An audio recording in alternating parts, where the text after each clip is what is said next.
Polisi berhasil mengungkap motif pelaku penusukan bocah perempuan di Cimahi. Pelaku kerap diajak temannya tak memiliki handphone hingga akhirnya merampas dengan tindak kekerasan. Motif pembunuhan wanita di Semarang akhirnya terungkap.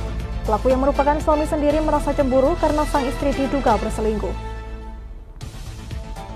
6 tersangka tragedi Kanjuruhan resmi ditahan di Rutan Polda Jawa Timur setelah melalui proses penyidikan.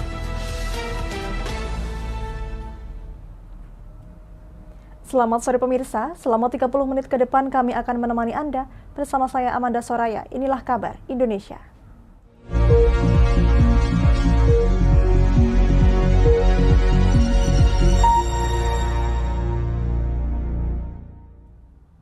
Berita pertama datang dari Semarang, Jawa Tengah. Polisi memastikan pelaku pembunuhan terhadap wanita muda yang jasadnya ditemukan telentang di dalam rumah di kawasan Kelurahan Sendangguwo, Semarang adalah suami korban sendiri. Di depan polisi, pelaku yang telah menyerahkan diri mengaku cemburu jika istrinya telah berselingkuh dengan pria lain sehingga melakukan tindakan KDRT yang berujung tewasnya korban.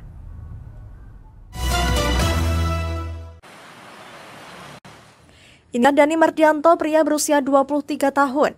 Pelaku pembunuhan terhadap istrinya sendiri, Lian Dini Ayuning Tias, yang jasadnya ditemukan telentang tertutup bantal di dalam kamar rumah yang selama ini mereka huni di Kelurahan Sendangguwo, Kecamatan Tembalang, Kota Semarang. Pria yang sehari-hari bekerja sebagai driver ojek online ini nekat melakukan KDRT yang berujung tewasnya sang istri karena cemburu istrinya selingkuh dengan pria lain. Dirinya mendapatkan bukti selingkuh setelah mendapati chat mesra istrinya dengan selingkuhannya. Bahwa tersangka sudah melakukan perbuatan kekerasan berupa mencekik leher istrinya karena berawal dari informasi dari tersangka bahwa tersangka meminta istrinya untuk membelikan pulsa listrik ya. Pulsa listrik, ternyata ditunggu-tunggu agak lama istri ini tidak datang-datang, kemudian tersangka yang sudah dari awal pun mencurigai bahwa istrinya selingkuh. Ketika istrinya sudah datang, akhirnya terjadi percekcokan antara tersangka dengan korban.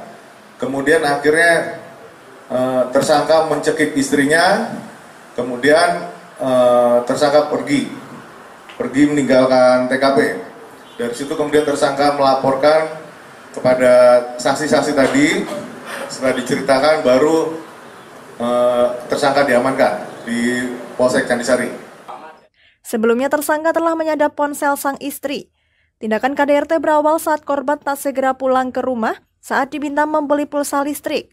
Rupanya tersangka mengetahui korban saat itu berada di rumah temannya untuk meminjam ponsel guna berkomunikasi dengan pria lain. Saat tiba di rumah, cekcok pun terjadi hingga tersangka emosi dan mencekik leher istrinya hingga istrinya mengalami gagal nafas. Setelah menutupi wajah istri dengan bantal, tersangka pergi meninggalkan rumah bersama anak semata wayangnya, lalu menyerahkan diri ke polisi setelah mendapat saran dari teman-teman dekatnya. Ya itu saya pulang sama dia lalu cekcok Pak. Kalau masalah dia suruh beli token listrik malah temu sama temennya Pak. Terus? Malah pinjam HP temennya buat chattingan sama laki-laki itu Pak. Terus? Ya terus cekcok Pak. Nah, terus bagaimana sampai kamu bisa mencekik dia itu, bagaimana ceritanya? Dia tiduran di lengan saya Pak. Oh, berarti cekcoknya masih tidur peluk-pelukan? Enggak tiduran, enggak bukan pelukan. Iya, tiduran di tangan. Berarti sudah berhenti cekcoknya waktu itu? Enggak, masih cekcok. Iya. Iya kan, cekcok sambil pelukan kan berarti? Iya. Terus saya itu Pak, cekek Pak. Nah, dia nggak merontak? Berontak. Berontak? Iya. Terus teriak? Iya teriak. Terus gimana? Terus saya cekek lagi Pak. Cekek sampai nggak bergerak. Akibat perbuatannya kini tersangka ditahan dan bakal dijerat dengan pasal 338 KUHP serta pelanggaran pasal Undang-Undang Kekerasan dalam Rumah Tangga dengan ancaman hukuman 12 tahun penjara. Dari Semarang, Henufan, Lingkar TV, melaporkan.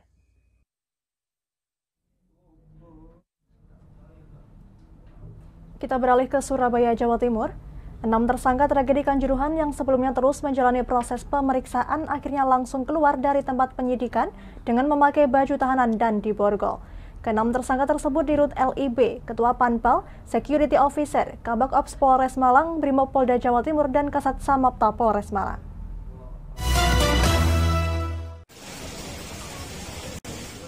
Beginilah saat 6 tersangka tragedi Kanjuruhan langsung dilakukan penahanan oleh tim penyidik Polda Jawa Timur usai menjalani proses pemeriksaan lanjutan. Keenam tersangka tersebut keluar dari tempat penyidikan di Treskrimum Polda Jawa Timur menggunakan baju tahanan dan tangan diborgol, langsung menaiki mobil tahanan Dirtahti Polda Jawa Timur untuk dibawa ke Rutan Polda Jawa Timur. Kabid Humas Polda Jawa Timur mengatakan penyidik berkesimpulan bahwa pemeriksaan tambahan sudah cukup sehingga perlu dilakukan proses penahanan. Pemeriksaan ya terhadap 6 tersangka tragedi Kanjuruhan dan penyidik berkesimpulan bahwa pemeriksaan tambahan sudah cukup sehingga perlu dilakukan langkah selanjutnya yaitu langkah penahanan. Ini merupakan komitmen Polri untuk terus melakukan upaya penegakan hukum terhadap kejadian ini. Dan tadi ada permohonan penangguhan atau gimana? Ya nanti kita komunikasikan dengan penyidik ya. Kalau memang ada itu nanti kita komunikasikan dengan penyidik. Akan diadakan berapa hari ke depan? Nanti nunggu ya. Nanti nunggu. Sementara itu kuasa hukum tersangka Dirut LIB mengatakan bahwa penahanan yang dilakukan pada kliennya tersebut juga merupakan bentuk simpati dan empati atas tragedi Kanjuruhan sehingga akan terus mengikuti semua proses hukum. Meyakini bahwa ini adalah bagian daripada bentuk empati dan simpati atas peristiwa itu. Ya, mudah-mudahan ini bisa cepat dilimpahkan dan itu adalah hak daripada tersangka untuk bisa mendapatkan secepatnya. Apakah akan mengajukan penangguhan?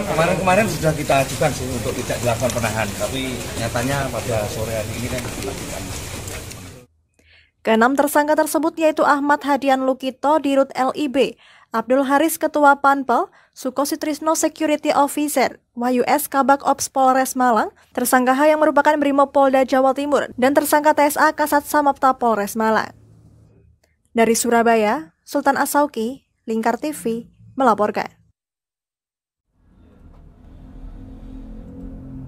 Kami akan segera kembali pemirsa, tetap bersama kami di Kabar Indonesia.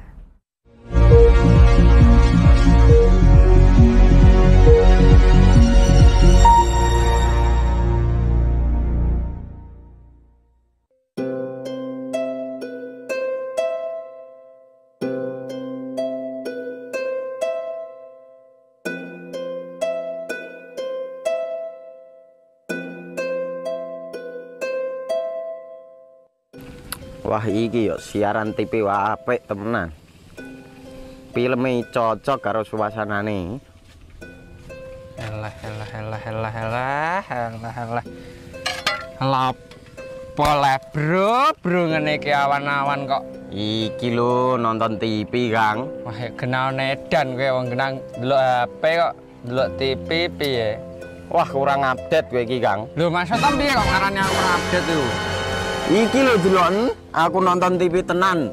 Apa kira nonton HP? Wong delok HP ngono genah edan apa iki. Iki lho delok siarane. Lho, kok iso ya? Yo TV apa? Jenenge Lingkar TV, Kang. Saiki erane TV kok ngene iki. Kok Lingkar TV nek dia awak dhewe panggone iso nonton TV lewat HP. Kok ngene iki. Ana film-film ngene iku ya? Iya, filme apik-apik kaya ngene iki.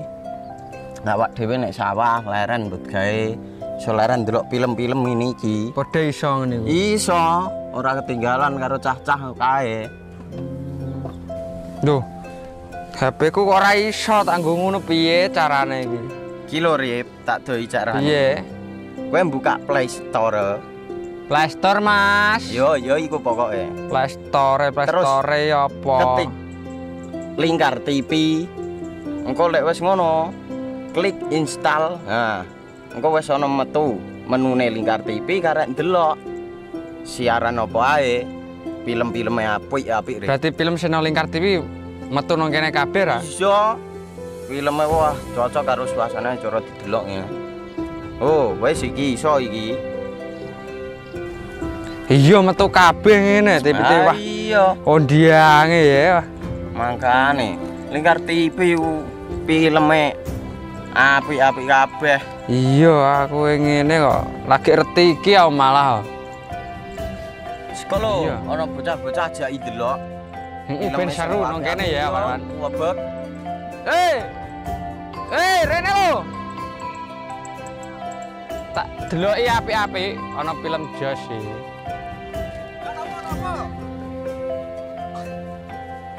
Rene go Rene. Oh iki lho tak deloki film nang Lingkar TV. Solutif dan terpercaya. Tonton siaran Lingkar TV melalui aplikasi Lingkar TV di Play Store. Dengan cara ketik Lingkar TV di pencarian Play Store, kemudian tekan install. Mudah bukan? Nikmati tayangan-tayangan menarik dari Lingkar TV kapanpun dan dimanapun Anda berada. Tinggal tekan menu Lingkar TV di HP Anda dan selamat menonton!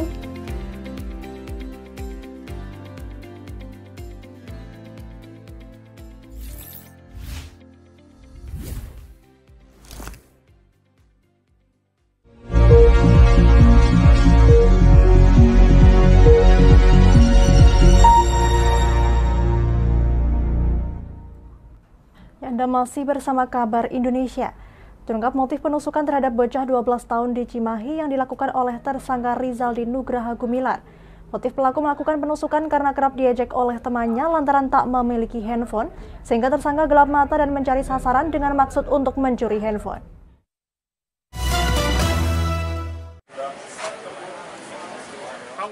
Motif penusukan terhadap Putri Syakila, anak perempuan berusia 12 tahun, yang ditusuk oleh tersangka Rizaldi Nugraha Gumilar alias Ical seusai pulang mengaji di kawasan Jalan Mukodere Tengah, Kelurahan Ciberem, Kecamatan Cimahi Selatan, Kota Cimahi, akhirnya terungkap.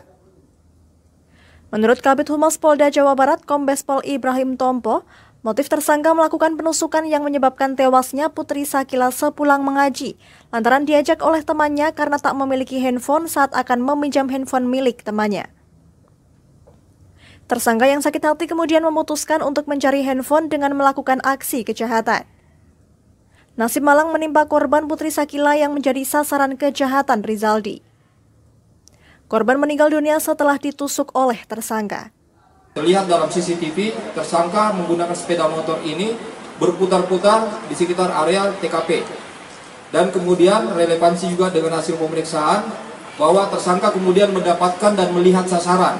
2 orang anak yang sedang berjalan, yang akhirnya dilihat 1 orang berjalan ke kiri, 1 orang berjalan lurus. Dia memilih jalan ke kiri tersebut karena dia memperhitungkan bahwa ini korban yang cukup lemah dan areanya sepi. Sehingga kemudian tersangka turun dan mengejar kepada korban. Pada saat dikejar tersebut, korban sempat lari. Namun kemudian begitu dekat langsung ditikam oleh tersangka. Setelah ditikam kemudian dilakukan penggeledahan terkait dengan tasnya, di mana akhirnya tidak ditemukan barang yang diharapkan tersebut. Rizaldi sempat buron selama 4 hari sebelum akhirnya berhasil ditangkap tim gabungan Resmob Satreskrim Polres Cimahi bersama Ditreskrimum Polda Jawa Barat di tempat persembunyiannya di daerah Sukasari, Kota Bandung pada Minggu 23 Oktober. Dari CCTV tersebut, alhamdulillah Allah Subhanahu wa Ta'ala yang Maha Baik memberikan titik terang siapa pelaku yang bisa diidentifikasi.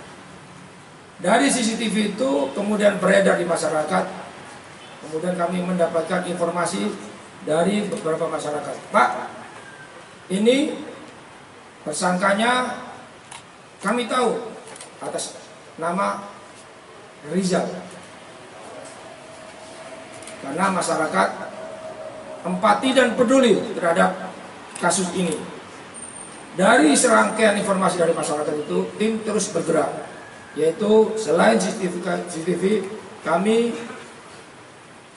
mempelajari teman-temannya dan alhamdulillah teman-teman juga memberi informasi yang akurat dan update. Dari tangan tersangka Rizaldi, kepolisian berhasil mengamankan barang bukti berupa 1 unit sepeda motor, 1 buah senjata tajam yang digunakan tersangka untuk menusuk korban, serta pakaian dan sandal yang digunakan pelaku dan korban. Atas perbuatannya tersangka dijerat pasal 340 junto, 339 junto, 338 junto, 365 ayat 3 KUHP, junto pasal 80 ayat 3, Undang-Undang Nomor 17 Tahun 2016 tentang perubahan kedua atas Undang-Undang Nomor 23 Tahun 2022 tentang perlindungan anak. Tersangka terancam hukuman mati dan minimal 20 tahun kurungan penjara. Dari Cimahi, Bobi Roska, Lingkar TV, melaporkan.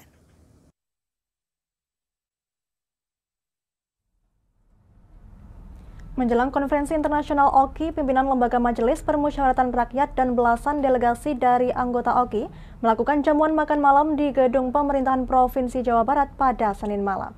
Dalam jamuan tersebut, pemerintah Provinsi Jawa Barat akan memfasilitasi seluruh rangkaian acara yang akan diselenggarakan di Gedung Merdeka tersebut.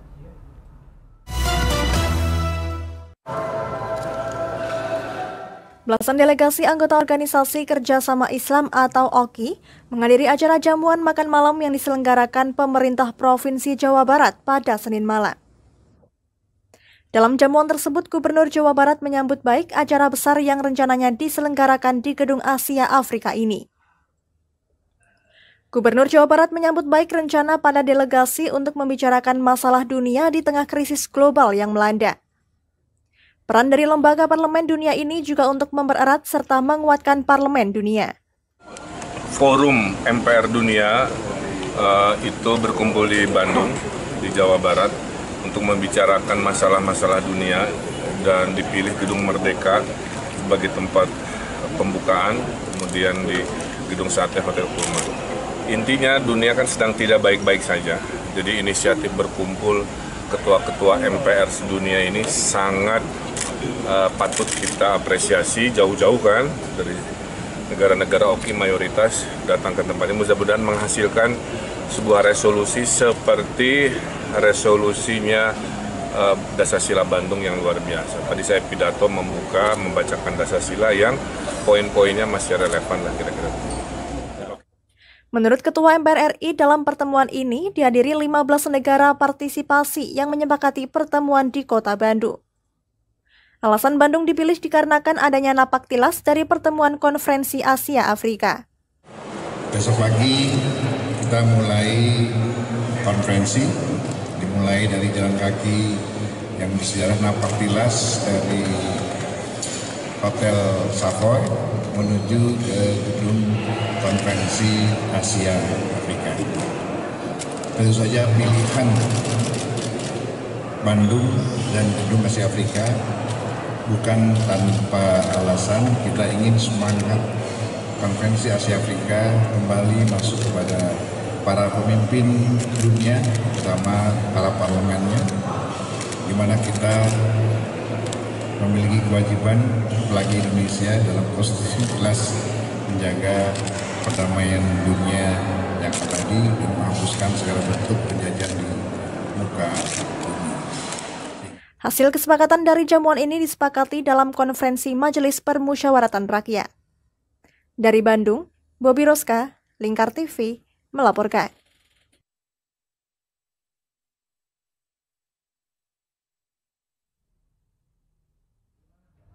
Demikian kabar Indonesia, saya Amda Soraya dan seluruh kru yang bertugas pamit dari hadapan Anda. Terima kasih dan sampai jumpa.